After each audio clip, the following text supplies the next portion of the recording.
Gostaria de pedir para você abrir a palavra de Deus em 1 João, capítulo 2 e o versículo 4.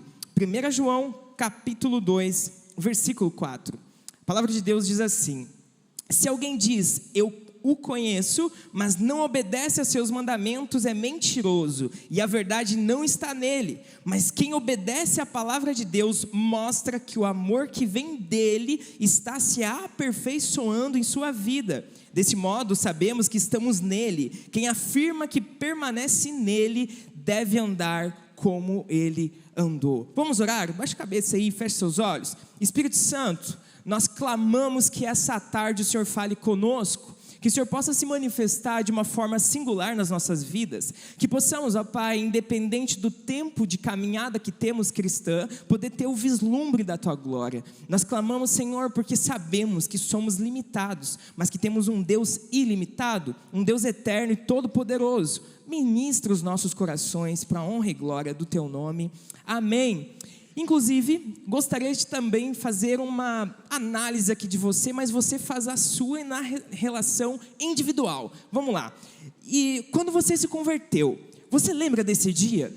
Você lembra do dia em que você entregou a vida a Jesus? Você lembra do dia em que Deus te escolheu e te puxou e falou assim: ei, eu sou o teu Salvador? Você lembra o que você fazia e o que você deixou de fazer? Porque é muito importante que em meio à caminhada cristã, nós possamos relembrar da onde nós fomos tirados. Jesus, Ele nos chama para poder conhecê-lo. E é muito interessante porque conhecer Jesus não é conhecer um famoso. Conhecer Jesus não é conhecer um revolucionário, alguém que somente foi um profeta. Conhecer Jesus não tem a ver com conhecer uma pessoa qualquer. Conhecer a Jesus tem a ver com conhecer o Messias, o Deus encarnado. Então, eu queria começar introduzindo essa mensagem com alguns tópicos ressaltando quem é Jesus.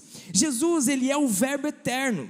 Jesus, Ele é o Cordeiro de Deus. Jesus, Ele é o Eu Sou. Jesus é aquele que existe desde o princípio. Jesus, Ele é a propiciação pelos nossos pecados. Inclusive, um parênteses aqui, Jesus perdoa todos os pecados. Jesus perdoa todos os pecados. Jesus, Ele é o Filho de Deus. Jesus é o Alfa e o Ômega. Ele está no começo e no fim. Jesus é o Cordeiro vitorioso, o Rei dos reis e Senhor dos senhores. Jesus é o Deus encarnado.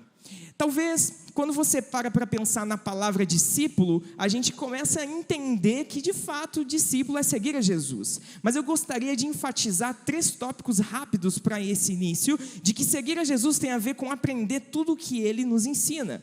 Seguir a Jesus tem a ver com seguir a Ele de fato, diariamente. Seguir a Jesus tem a ver com imitá-lo.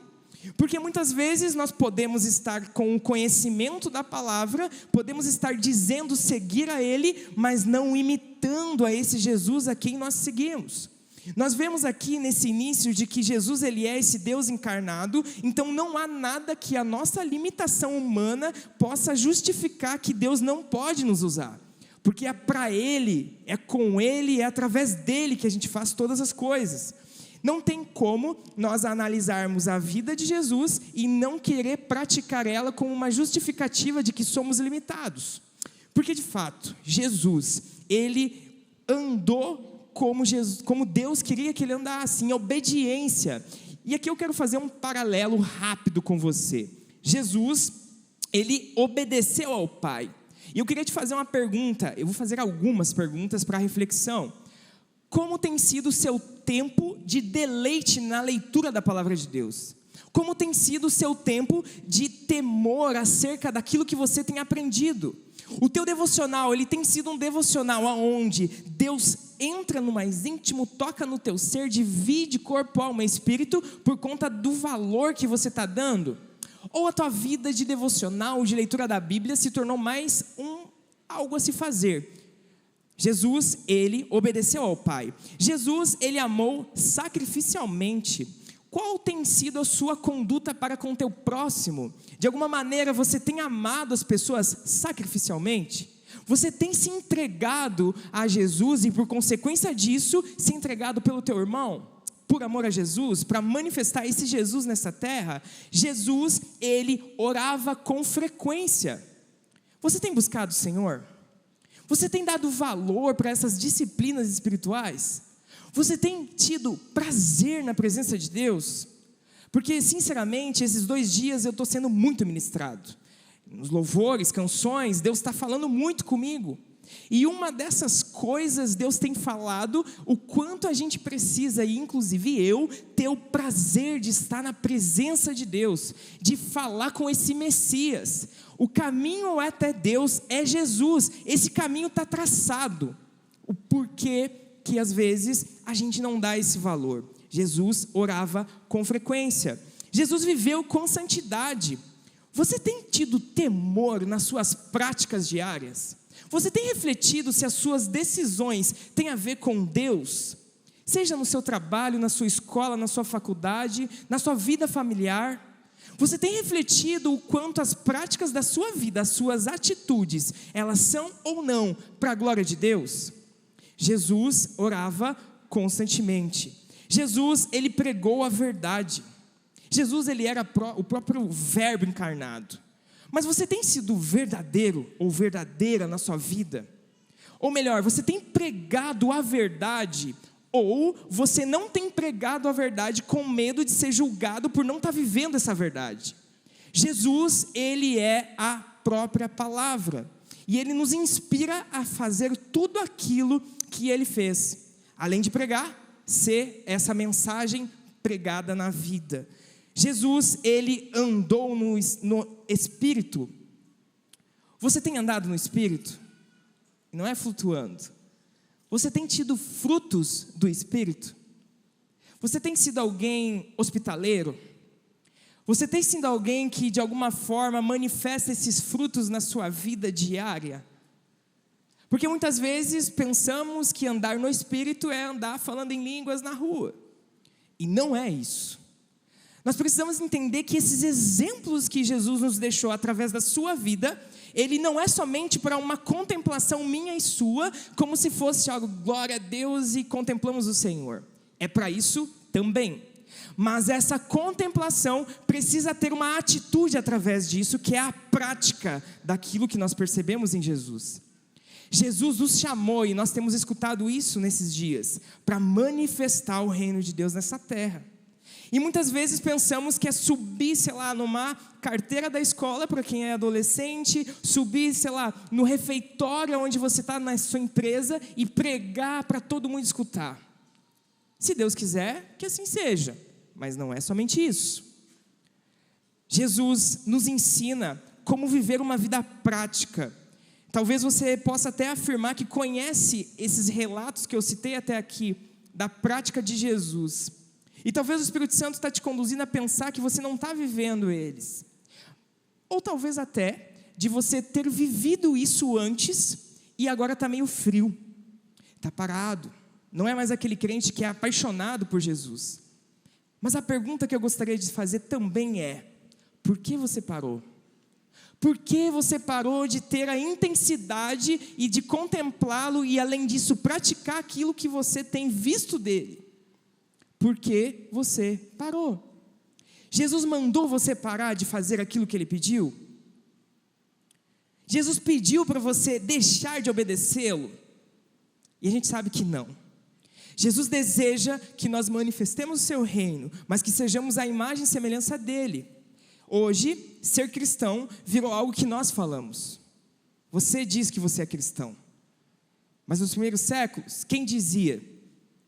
Era o povo. Sabe por quê? Porque eles reconheciam, eles olhavam para as pessoas, os discípulos, e diziam assim: ei, ele se parece com aquele Cristo. As pessoas davam esse título aos discípulos. E hoje é nós que damos esse título para nós mesmos. Virou tipo um currículo. Nós botamos e falamos que sou discípulo de Jesus, sou cristão. E isso é preocupante, porque existe uma manifestação do reino de Deus que precisa ser feita através da nossa vida, porque o nosso mestre nos ensina isso. O versículo 4 vai dizer: se alguém diz, eu conheço, mas não obedece aos seus mandamentos, é mentiroso, e a verdade não está nele. Eu gostaria de fazer aqui um momento para você refletir. Se você não levantou a mão no começo, ok, mas também reflita. Mas se você levantou a sua mão, reflita se você realmente, afirmando que conhece a Deus, tem vivido como Ele tem pedido para você viver. Porque se você afirma e as pessoas que trabalham com você não afirmam, há um problema. Elas não afirmam, há um problema. Se as pessoas da sua escola não afirmam que você se parece com Jesus, há um problema. Se a sua esposa não afirma que você se parece com Jesus, e isso inclusive faz com que você não queira se arrepender, há um problema. Nós fomos chamados para manifestar o reino de Deus, sim. Mas nós também fomos chamados para que através dessa manifestação sejamos essa seta que aponte para Jesus. Se você afirma que conhece a Deus, você precisa andar como Ele andou. Versículo 5 diz: mas quem obedece à palavra de Deus mostra que o amor que vem dele está se aperfeiçoando em sua vida. Deste modo, sabemos que estamos nele. Essa palavra aperfeiçoando, ela transmite a ideia de um amor que está sendo levado a um propósito final, uma vida prática em obediência. Muitas vezes nós lemos os textos bíblicos, olhamos para pregações, assistimos, escutamos, e o que falta em nós é aperfeiçoar aquilo que está aqui, na nossa mente. O que falta em nós é obedecer, custe o que custar. Custe o que custar, nós somos chamados para ser igual a Jesus. Muitas vezes, conversando com algumas pessoas, há um conhecimento tão raso de quem é Jesus. E claro que existe tempo para tudo, as pessoas vão entendendo dia após dia e amadurecendo nessa visão. Mas o problema não é o processo. O problema é que às vezes não tem um processo, ou seja, não tem um início. Não tem alguém que está desejando conhecer a Jesus verdadeiramente. É tipo crente que entra lá no McDonald's, passa pelo drive-thru e pede ali e já quer chegar lá no final com uma resposta. E Jesus, Ele nos ensina que nós precisamos ser fiéis. Independente daquilo que estamos vendo, nós precisamos ser fiéis. Nós precisamos de fidelidade. Jesus me chamou e te chamou para ser discípulo dele. Independente se você é líder ou não, independente se você é pastor ou não, se você toca no louvor, se você serve um ministério, se você é supervisor, coordenador, apacentador, independente da sua posição nessa terra, você foi chamado para ser discípulo de Jesus. Você não é a última bolacha do pacote, nem uma história linda de Deus, você é uma vírgula de uma história que ainda está acontecendo, e que você seja a melhor vírgula. Jesus nos chamou para viver uma obediência até que Ele venha. Eu lembro, inclusive, do momento da minha conversão. Eu não conhecia Jesus, minha família não era cristã. Mas quando eu conheci o Messias e Ele se revelou a mim numa pregação do Lipão, lá em 2011, chamado 8 para a Vida, esse era o tema da pregação, não, né? Era o tema que estava sendo abordado. E eu lembro exatamente quando Jesus se revelou a mim, eu em prantos, reconhecendo que tudo que eu procurava, eu acabei de encontrar. As coisas que eu tanto queria, estavam numa pessoa. E quando Ele se revelou a mim, eu lembro que a leitura da palavra era quando o meu pai inclusive ia trabalhar, ele saía 2, 1 e pouco da tarde, e ele voltava perto das 11, eu estudava de manhã. Eu li a palavra de Deus desde as 1:30 da tarde, quando ele saía ali, até ele voltar. Claro que eu parava, comia alguma coisa, enfim, né? Dava uma volta assim dentro no terreno, porque eu ficava cheio de versículo na cabeça. Mas eu li constantemente a palavra de Deus, porque eu encontrei o meu bem precioso, até a gente canta sobre isso. Por que eu vou deixar essa graça passar? Por que às vezes nós fazemos isso? Nós não estamos servindo uma pessoa famosa, nós estamos servindo o Criador. E cara, sendo bem sincero, até vou baixar a voz para não pensar que é só emoção. Nós fomos chamados para obedecer, independente do que passamos. seja nas alegrias ou na tristeza, nós fomos chamados para sermos obedientes a Deus, porque as alegrias e as tristezas, elas sim virão, mas de fato Jesus, Ele é o mesmo. Depois de um tempo, na escola, eu comecei um GP na escola. Para quem é adolescente, fica a dica. Eu comecei um GP na escola, e no intervalo, na escola, me reunia ali com 6, 7 pessoas, e falava da palavra de Deus. Por que isso? Porque de alguma maneira eu entendi, depois de algum tempo, em que o Jesus que eu conhecia precisava ser conhecido através de mim.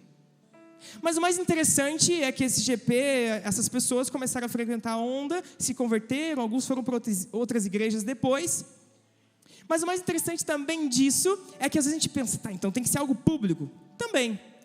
Mas vocês sabiam que existia um momento, enquanto eu estava lendo a palavra de Deus no meu devocional, e eu vi que Jesus curava enfermos, e eu comecei a orar sobre a minha enxaqueca, que eu tinha uma enxaqueca que acontecia todo mês, e eu orei, Jesus, eu acredito no que está aqui, me cura nesse exato momento, eu sei que o Senhor é verdadeiro, eu sei que o Senhor é o Messias, nada é limitado para o Senhor é o Deus Todo-Poderoso.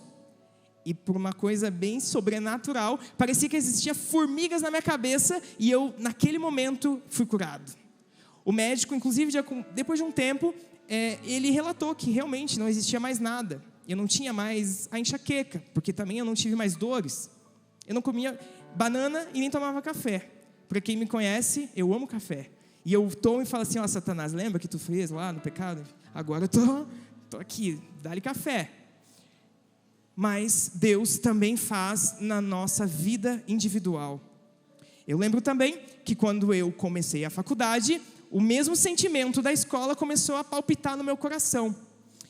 Tive o desejo de começar um GP na escola, juntamente com o Soma, o culto, enfim, universitário, que se chamava Insight. Eu decidi, não, vamos fazer um GP na escola. Na escola não, na faculdade. Comecei o GP na faculdade, no intervalo. E esse GP, resumindo tudo, ele chegou a ter 40 e poucas pessoas por semana nesse GP. Isso é graça de Deus, porque eu entendo as minhas limitações. Antes de subir aqui, durante essa noite, foi uma das piores noites para mim, porque eu vou falar de alguém que me encontrou, e sendo que essa mensagem é para mim, de lembrar que de alguma forma a nossa paixão às vezes esfria pelo Messias, ela se aquece de forma emocional pela igreja, mas se esfria por deixar de lado aquele que é o pastor dessa igreja. E nós não fomos chamados para viver dessa maneira. Se nós amamos a Jesus verdadeiramente, iremos buscar praticar o que aprendemos, custe o que custar. Quando Jesus, Ele marca os nossos corações, quando Jesus, Ele te alcança como Ele me alcançou, cético nenhum, pessoa nenhum que vai contra a fé cristã, vai tirar o que Ele marcou aqui dentro. Porque nos momentos difíceis, sabe o que eu faço? Eu me lembro daquilo que Ele fez aqui dentro. E aí, mano, tudo muda. A motivação volta. A esperança vem na mente. A certeza de que um dia eu estarei com Ele me renova. Para quem é do NIL, sabe, esses últimos meses a gente tem tido algumas vigílias. E como é poderoso ver que esse Jesus, Ele ainda está no nosso meio. Se manifestando na igreja, se manifestando em casa, se manifestando através de nós na sociedade. Esse é o Deus que nós servimos, esse é o Jesus que nós servimos, esse é o Jesus que é o Messias, Ele não é uma pessoa comum. Nós vivemos comunhão com Deus, com um Deus verdadeiro, quando nós buscamos viver essa comunhão de forma singular com o Filho de Deus, que é Jesus. Eu queria poder ter mais tempo para ministrar você acerca desse tema, mas eu queria poder orar por você, porque, meu irmão, ontem, durante o louvor do José Júnior, eu fui quebrantado, tocado por essa palavra. E eu quero poder compartilhar da mesma forma que eu me senti, como se Deus estivesse dando esse renovo no meu coração. Eu quero poder fazer isso com você, ajudar você a isso. Então, queria pedir para você fechar seus olhos, baixar sua cabeça. E eu queria orar para aquelas pessoas que percebem que não estão mais apaixonadas pelo Messias que as chamou, que te chamou. Eu queria orar porque eu sei, creio que o Espírito Santo tem falado com você através dessa breve mensagem. Eu creio que o seu coração, sua mente, as suas compreensões, todo o seu ser possa ter compreendido algo. E eu quero te ajudar, orando a esse Messias que eu sirvo há alguns anos, e talvez você também, para que ele renove seu coração. E que a partir desse arrependimento prático, você tenha, a partir daqui, uma oportunidade de fazer aquilo que você precisa fazer. Então, se você deseja oração para isso, fique de pé no seu lugar. Eu quero orar por você. Eu quero derramar a graça de Deus que foi derramada sobre mim ontem. Que eu sei que Ele, de alguma maneira, se manifesta pela sua graça. E eu sei que você também tem percebido isso. Então não tenha vergonha. Nós estamos em comunidade. Estamos vivendo aquilo que Jesus sonhou. Vamos orar. Quem está sentado, orem por essas pessoas. Jesus, eu peço que Teu Espírito Santo venha sobre elas, ó Pai. Que o Senhor traga um renovo sobre a vida delas, Senhor. Que toda a paixão que se perdeu seja renovada no nome de Jesus. Que elas possam receber dos céus esse renovo, porque nós sabemos que é de graça. Nós não somos capazes de fazer algo pelas nossas próprias forças, mas nós conhecemos o Senhor, o Deus verdadeiro, o Deus encarnado, e nós confiamos no poder que há na Tua presença. Espírito Santo, nós Te louvamos por essa tarde, sermos tão tocados por essa mensagem. Nós Te entregamos em nome de Jesus, cada um que está de pé. Amém e amém. E aí, tudo bem? Você acabou de ouvir uma mensagem poderosa e transformadora. E para você não perder nada, se inscreva no canal, ative o sininho, porque sempre quando nós entrarmos ao vivo, você vai receber uma notificação para não ficar de fora. E eu tenho algo para você. Eu vou deixar aqui 2 indicações, então já clica e continue recebendo mais de Deus. Um abraço e até a próxima.